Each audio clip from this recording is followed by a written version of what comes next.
hindi po magiging hadlang si Pangulong Marcos Jr. sa paglabas ng katotohanan. Pinayagan ni Pangulong Bongbong Marcos na isumite sa impeachment court and tax records si Vice President Sara Duterte at kanyang asawa mga dokumentong maaaring magbigay linaw sa mga aligasyong hindi maipaliwanag na yaman.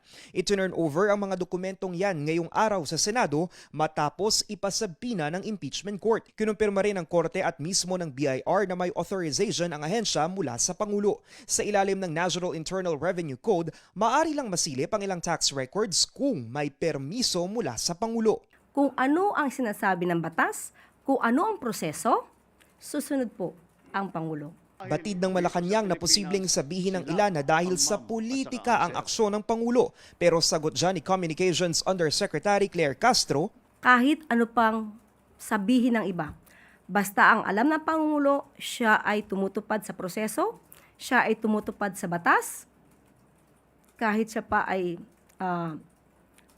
paringgan o bigyan ng negatibong impresyon, hindi matitinag ang Pangulo. Noong 2012, humingi rin ng authorization si BIR Commissioner Kim Henares kay Pangulong Noynoy Aquino bago maisumite sa korte ang tax records si Chief Justice Renato Corona na na-convict kinalaunan. Sa unang araw ng paglilitis si Duterte, pinabalik ni Presiding Officer Cheese Escudero ang BIR box dahil sa kawalan ng legal basis para mapasailalim ito ng korte. Pero matapos ang oral arguments ng prosecution at defense hinggil sa hiling ng mga taga-usig na ipasabina ang financial documents ng bise, kinatigan ito ng impeachment court.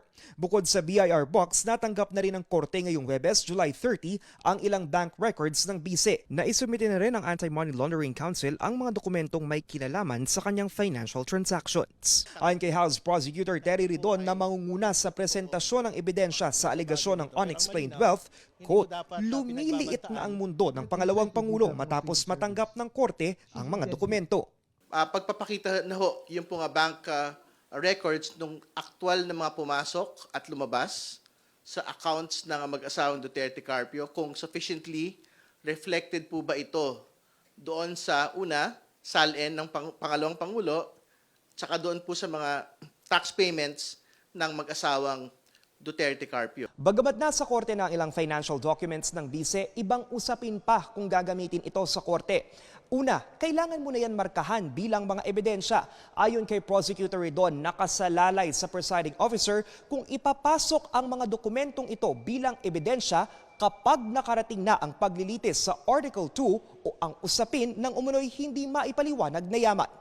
Para naman kay Senator George Erwin Tulfo, dahil may permiso na ng Pangulo, pwede na nilang masilip ang BIR box. Tumanggi namang magkomento ang defense team ng bise sa basbas ni Pangulong Marcos sa mga dokumento.